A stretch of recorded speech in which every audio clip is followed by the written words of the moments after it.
dan dapat dipercaya. Beda dengan amin. Kalau amin, semoga Allah mengabulkan. Tetapi kalau amin, maknanya apa? Jujur dan dapat dipercaya. Beda lagi dengan aman. Amin, amin dan aman. Maka jangan diplesetin Pak ya. Maksudnya bukan ini bukan masalah sholat ya. Tapi di sini adalah amin adalah orang yang dapat dipercaya dan orang yang aman di sini. Bahkan julukan ini diakui oleh orang-orang musyrik, orang-orang kafir Quraisy pun menjuluki Rasulullah SAW sebagai Al-Amin. Kenapa? Karena beliau SAW orang yang dapat dipercaya ketika orang-orang kafir Quraisy menitipkan barang-barang yang berharga kepada Rasulullah SAW. Ya. Maka kebiasaan orang-orang kafir Quraisy di sini ketika ingin keluar ya, ke kota Makkah, ya, ingin safar atau ingin berdagang, maka orang-orang kafir Quraisy itu membiasakan menitipkan barang-barangnya, barang-barang yang berharga kepada orang-orang yang dapat dipercaya. Nah, salah satu orang yang dapat dipercaya adalah Rasulullah SAW. Itu orang-orang kafir Quraisy. Percaya langsung kepada Rasulullah SAW. Padahal Rasulullah SAW sendiri adalah musuh. Gak suka dakwah Rasulullah. Akan tetapi begitu nitip barang ke Rasulullah SAW. Subhanallah. Nah, ini termasuk salah satu keistimewaan baginda Rasulullah SAW. Dan mereka mengetahui bahwasanya Muhammad SAW adalah orang yang amanah. Bahkan sebagian mereka masih menitipkan barang-barang berharganya kepada Rasulullah SAW, meskipun beliau sudah menyatakan dirinya seorang nabi. Ketika beliau SAW sudah menjadi seorang nabi pun masih ada orang-orang kafir Quraisy di sini, yaitu menitipkan barang-barangnya kepada Rasulullah SAW.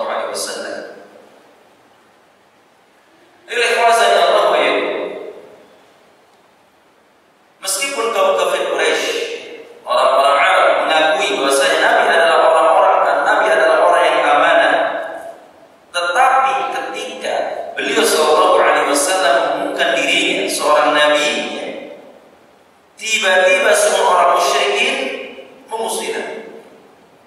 Lalu mereka menuduh beliau sebagai seorang pendusta, orang yang gila, orang-orang kafir Quraisy mengatakan bahwasanya Rasulullah SAW adalah penyihir, bahwasanya Rasulullah SAW adalah seorang dukun, tetapi anehnya masih menitipkan barang-barangnya. Ini menunjukkan orang-orang kafir Quraisy ini percaya kepada Rasulullah SAW. Ini ya. Kemudian disebutkan dalam kisah lain bahwasanya orang-orang kafir Quraisy, bukti bahwasanya beliau SAW termasuk dijuluki Al-Amin. Bukan Amin itu ya, bukan Amin. Bukan. Ya. Memang Amin artinya amanah, orang yang dapat dipercaya. Semoga Allah Subhanahu Wa Taala memberikan pemimpin kita menjadi pemimpin yang amanah, yang jujur, yang baik. Kemudian bukti lain bahwasanya Nabi SAW dikenal sebagai orang yang amanah. Ya. Tadi satu, yang pertama beliau dijuluki Al-Amin, amanah karena dapat dipercaya, bisa menjaga barang, ya, menjaga barang orang-orang kafir Quraisy. Kemudian bukti Nabi SAW dijuluki sebagai Al-Amin, sebagai orang yang amanah adalah ketika terjadi perselisihan di antara pembesar-pembesar kafir Quraisy. Yaitu apa? Di saat mereka memugar atau merombak Ka'bah. Ketika merenovasi Ka'bah, di sini seluruh kabilah Quraisy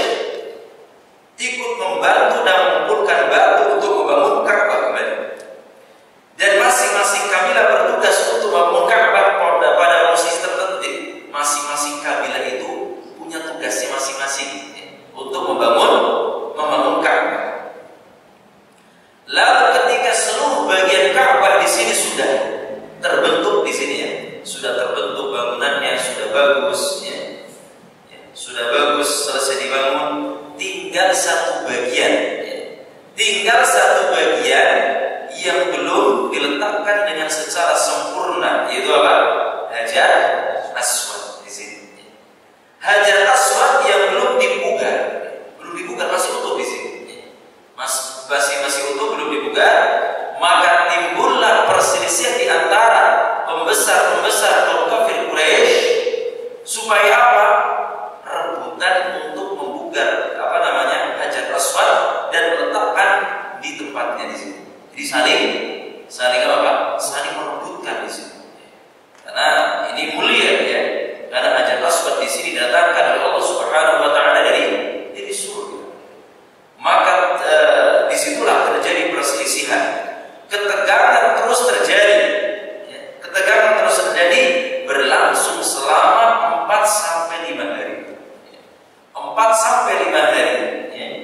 Para pembesar kaum kafir Quraisy saling berselisih, bahkan hampir terjadi pertumpahan darah, ya, antara sesama kafir Quraisy. Akhirnya berkumpullah dan bermusyawarah mereka, para pembesar di sini di Masjidil Haram, dan seorang ketua mereka yang bernama Abu Umayyah bin Al-Mughirah memiliki ide. Ya. Jadi Abu Umayyah bin Al-Mughirah di sini adalah salah seorang pembesar kafir Quraisy, memiliki ide, ya, ketika berkumpul kemudian memiliki ide. Dan dia mengatakan, wahai kaum Quraisy, angkatlah seseorang menjadi pemberi keputusan atas perselisihan kalian. Jika orang itu hanya yang pertama kali masuk dari pintu masjid ini, yaitu apa? Itu pintu Masjidil Haram, maka dialah yang akan memutuskan perkara kalian. Akhirnya seluruh kaum kafir Quraisy setuju. Baik, setuju, ya. Saya setuju dengan ide atau pendapat. Itu siapa saja di sini yang di sini masuk dari pintu Masjidil Haram, pertama-tama masuk dari pintu Masjidil Haram, maka dialah yang akan menentukan. Dialah yang akan menentukan untuk apa? Untuk meletakkan Hajar Aswad di Ka'bah. Kemudian kaum musyrikin, ya, di sini menyetujui tentang hal tersebut.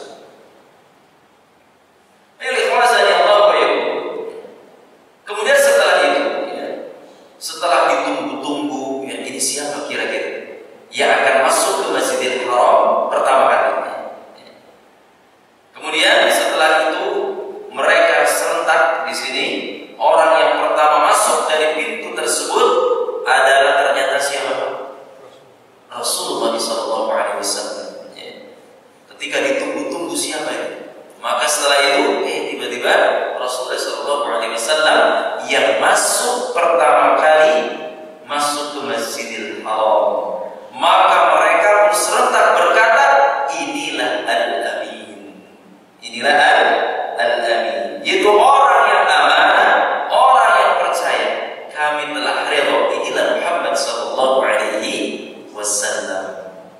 Maka setelah itu Rasulullah SAW menjadi apa?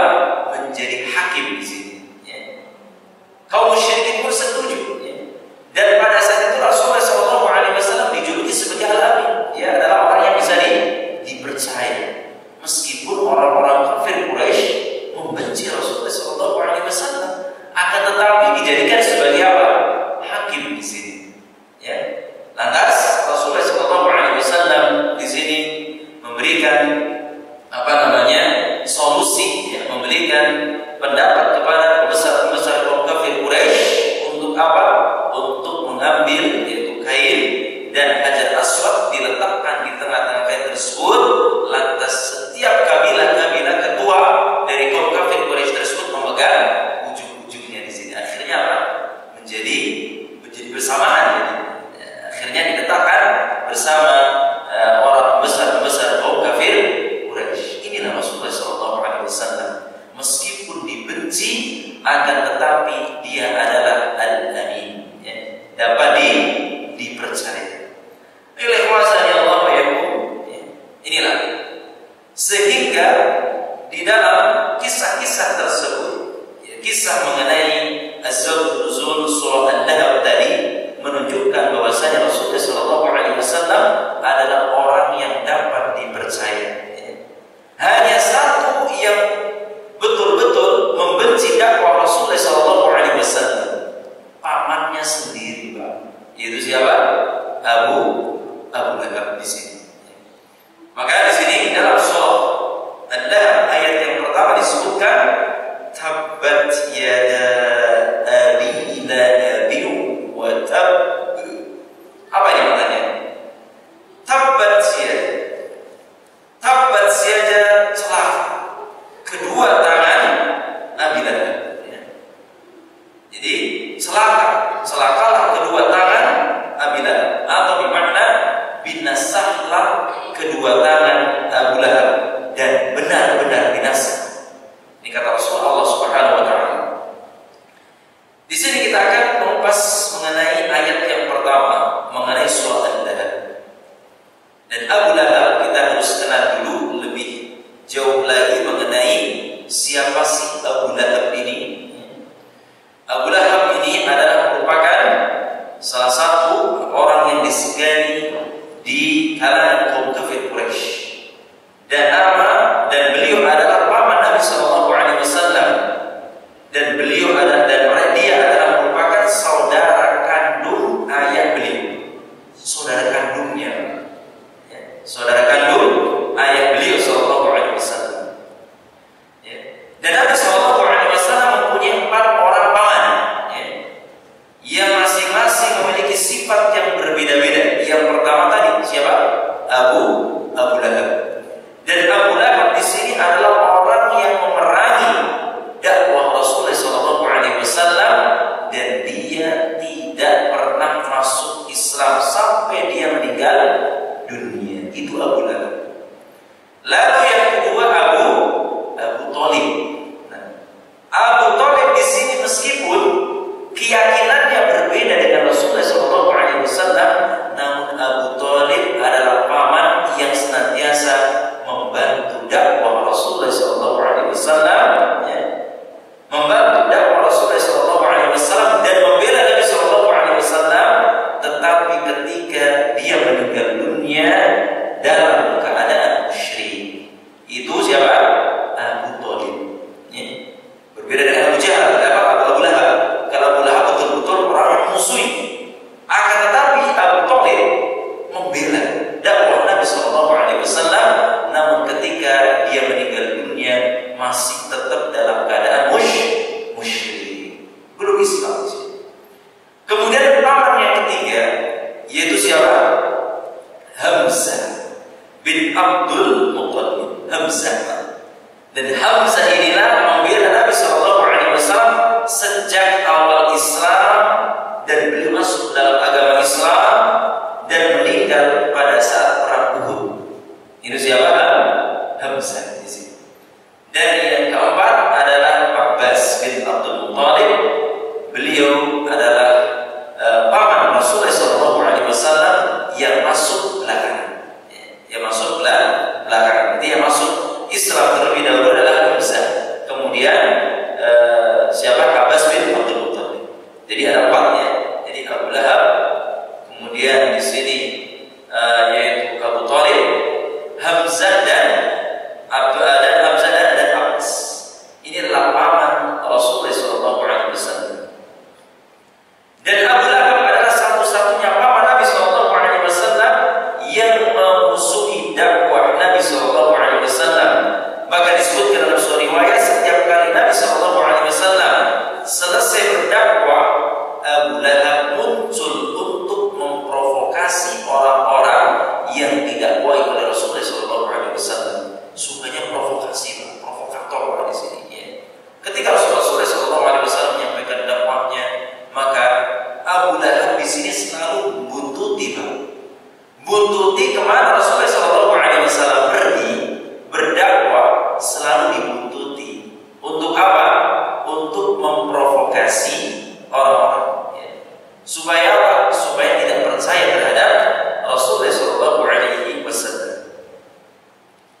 Disebutkan dalam sebuah riwayat di sini, an Rabi'ah bin Ibad ad-Dali, Rabi'ah bin Ibad ad-Dali,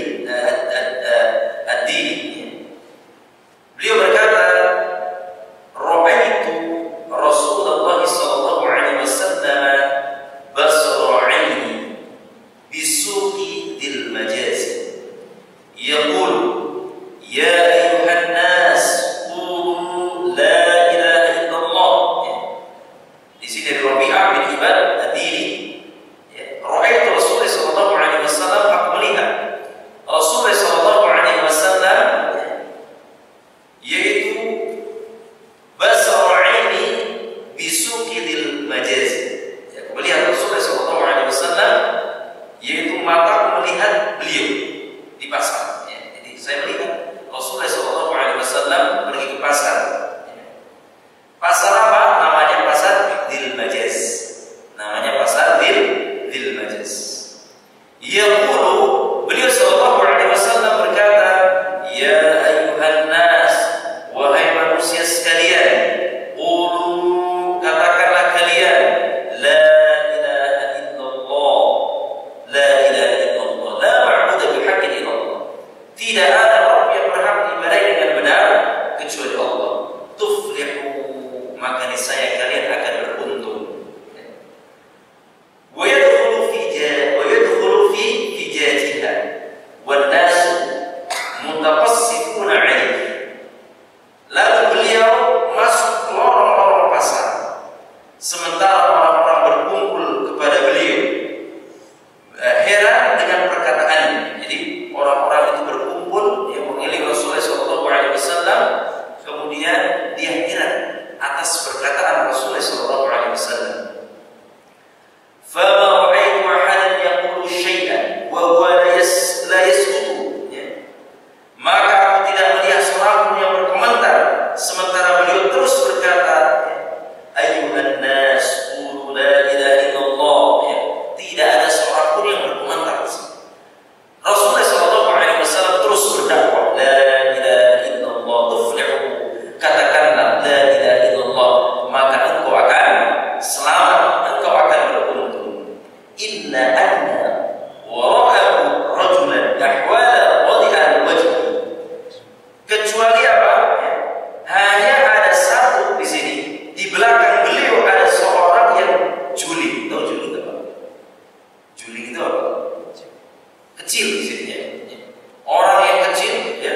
Akan tetapi apa? Di sini rajulan ahwal, juling, wadi'al wajhi, dan tampan. Tidak ada seorang di belakang Rasulullah SAW yang dia adalah seorang yang juling, ya, yang kelihatannya kurus, akan tetapi dia memiliki wajah yang tampan, memiliki wajah yang tampan. Dzaqadirataini, dan rambutnya ada dua kepangan, ya. Di samping tampan, rambutnya itu berkepang di sini. Yaqul, kemudian dia berkata, innahu sobiyyun, ya, sesungguhnya ini adalah sobi. Ya, orang tersebut mengatakan ini tuh sobi. Apa itu sobi? Kalau sobi dalam bahasa Arab itu artinya apa? Sobi itu maknanya anak yang masih bayi, ya, di bawah 5 tahun. Ini namanya sobi. Akan tetapi dalam bahasa bahasa Arab dahulu, ini sobi itu maknanya orang yang meninggalkan tradisi leluhur, ya. Jadi orang tersebut mengatakan bahwasanya ini adalah orang yang meninggalkan tradisi leluhur atau orang yang pendusta, ya, kata orang tersebut. Kemudian aku berkata di sini, ya, innahu sabi kadhibun faqultu man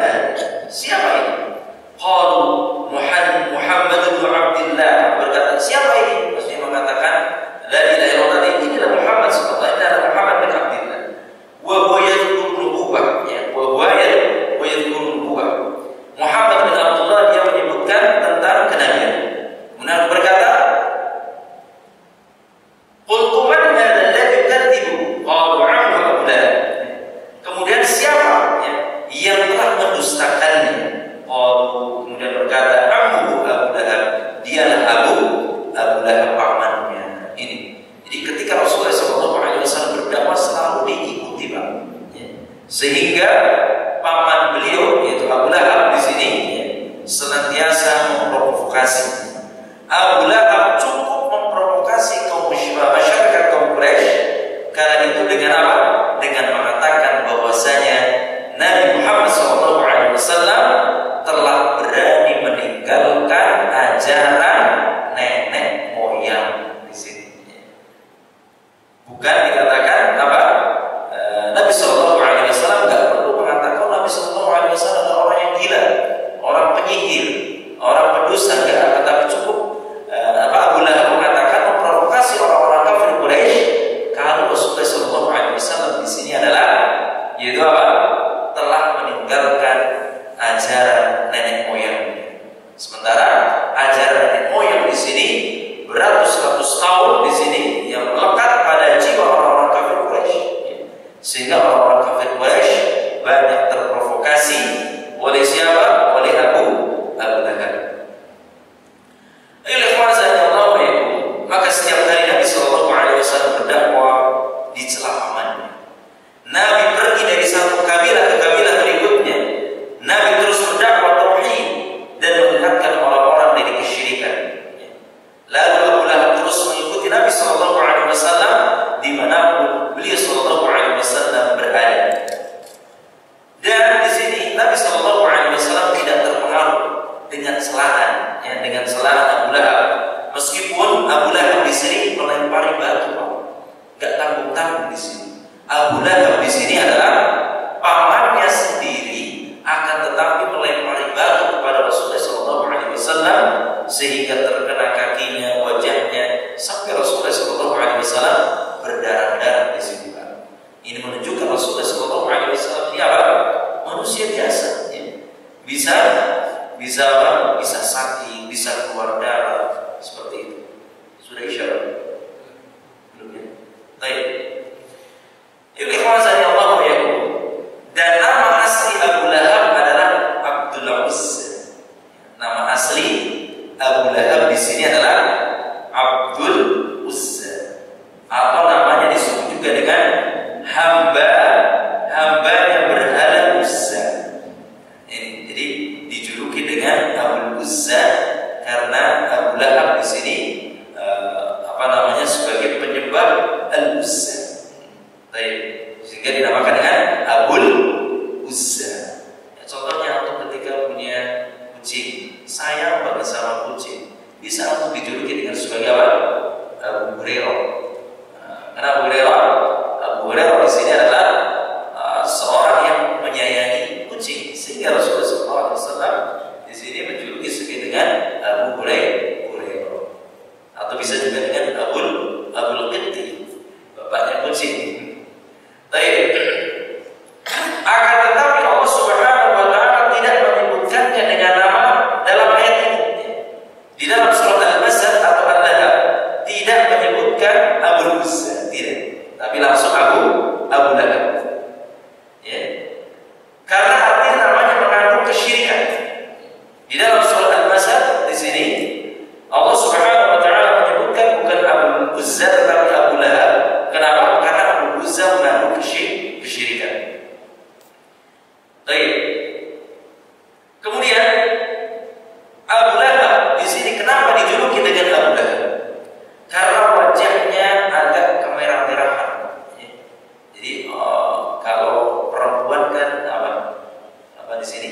Ketika seorang wanita memiliki wajah yang kemerah-merah dijuluki sebagai apa? Umairah. Nah, kalau laki-laki di sini apa? Dinamakan dengan Abu Lahab. Ketika wajahnya kemerah-merahan. Maka kalau wajahnya merah-merah jadi Abu Lahab. Ini sebagian ulama tafsir mengatakan bahwasanya Abu Lahab artinya apa? Wajahnya agak kemerah-merahan. Bahkan ada yang mengatakan wajahnya bersinar dan tampan. Jadi Abu Lahab di sini maknanya adalah wajahnya bersinar dan tampan. Namun sebagian ulama seperti Imam Al-Qurtubi mengatakan bahwasanya jika wajah seseorang bersinar, seharusnya ia dijuluki sebagai apa? Sinar dalam bahasa Arab apa? Nur. Tidak dijuluki juga sebagai Abu Nur. Tetapi kenapa dijuluki Abu Lahab? Orang yang bercahaya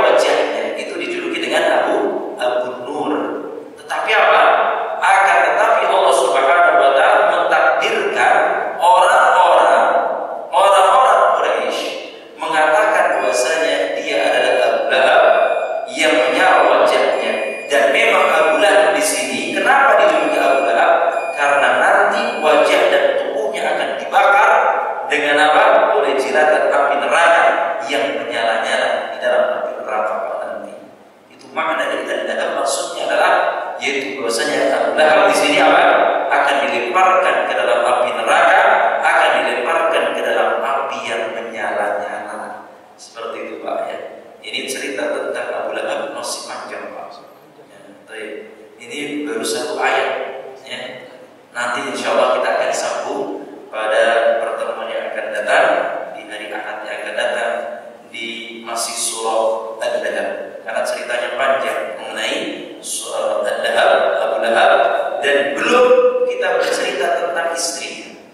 Wallahu a'lam bishawab. Saya kira cukup kajian di kesempatan malam hari ini. Sedikit mudah-mudahan menjadikan ilmu yang bermanfaat buat kita mengenal siapa Abu Lahab ya. Dan semoga Allah Subhanahu wa taala menjauhkan kita dari sifat yang dimiliki Abu Lahab. Dan semoga Allah Subhanahu